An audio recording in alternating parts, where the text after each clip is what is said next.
നമസ്കാരം. പൊൻകുന്നം വർക്കി രചിച്ച ഒരു ചെറുകഥയുടെ കഥാപ്രസംഗാവിഷ്കാരം ശബ്ദിക്കുന്ന കലപ്പ.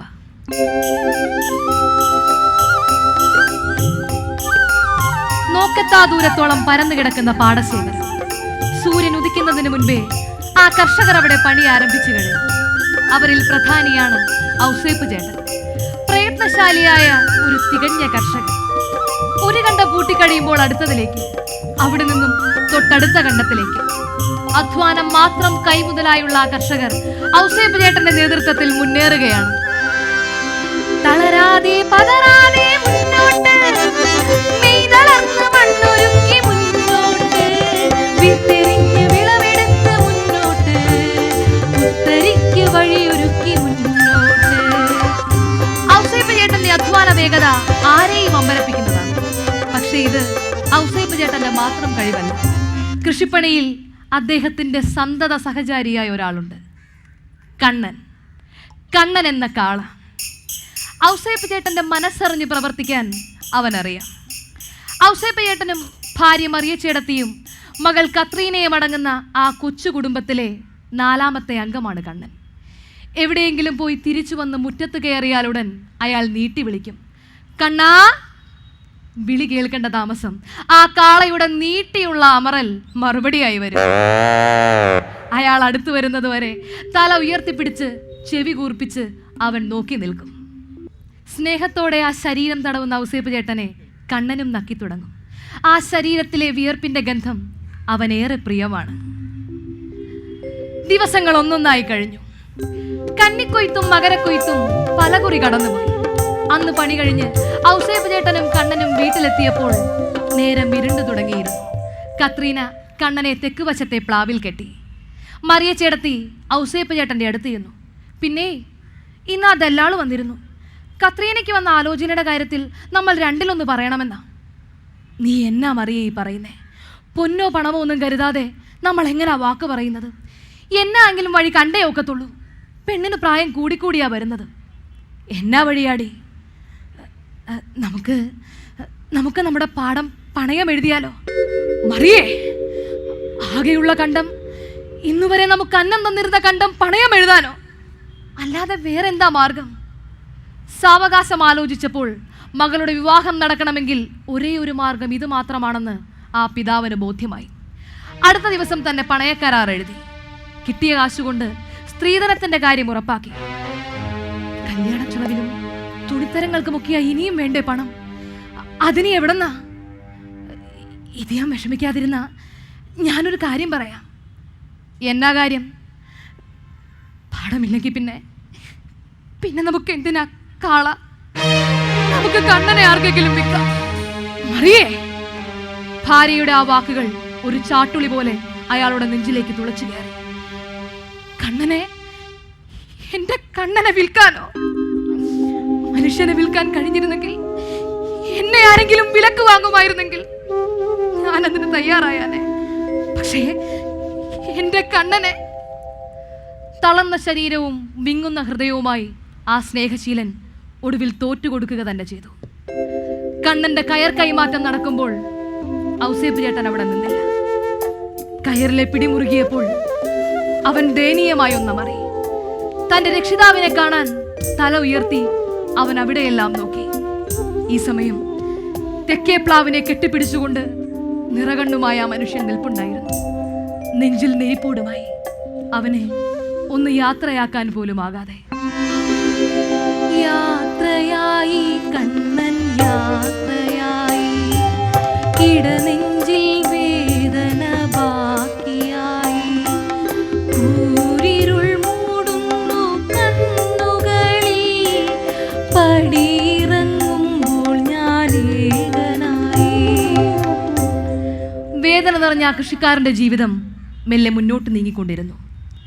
തൻ്റെ കന്നുകാലി തൊഴുത്തിന് മുകളിൽ പൊടിയും മാറാലയും പിടിച്ചിരിക്കുന്ന പഴയ കലപ്പ കാണുമ്പോൾ അയാളുടെ കണ്ണ് നിറയും.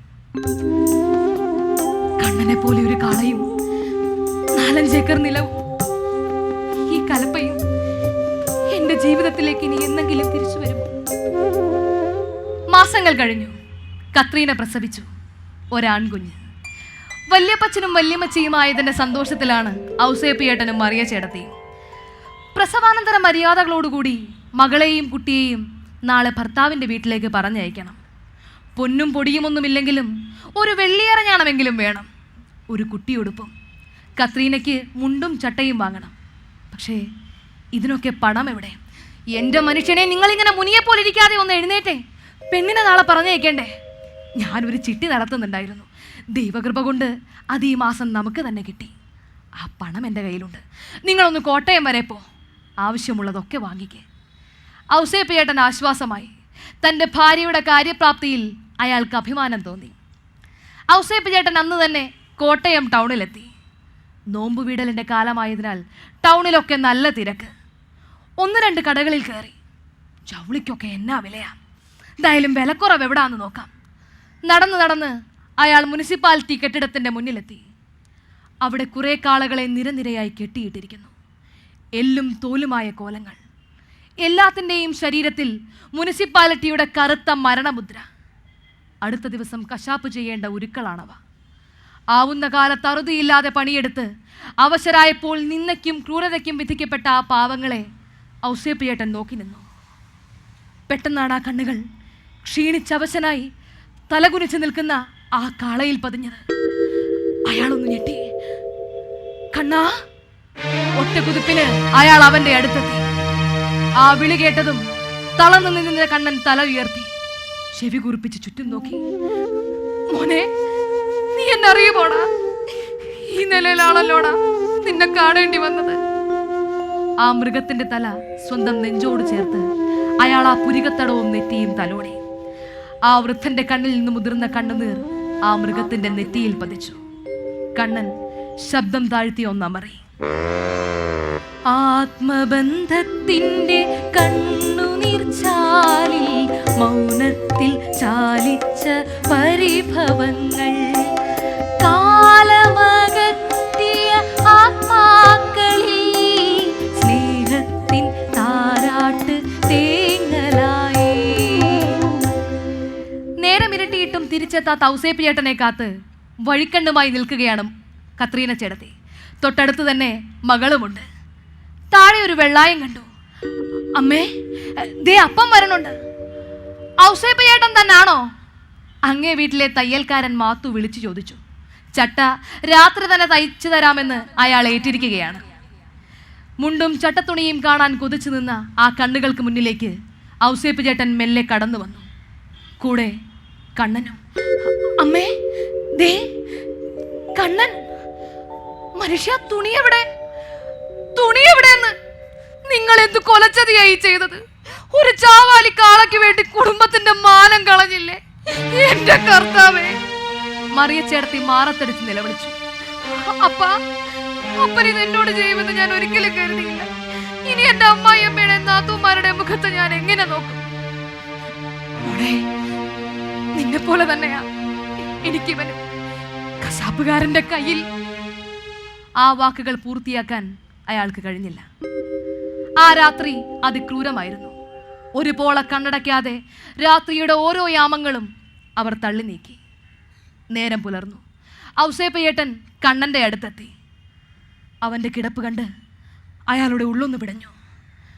കണ്ണാ, കണ്ണാ, കണ്ണാ, മറിയേ, മോനെ കണ്ണാ! ആ വിളി അവനെ ഉണർത്തി. അവൻ ഇനി ഉണരുകയില്ല. ഒരു വേള നിർഭാഗ്യവാനായ തന്നെ ചൊല്ലി ആ കുടുംബം വേദനിക്കാതിരിക്കാനായിരിക്കാം അവൻ ഒഴിഞ്ഞു മാറിയത്.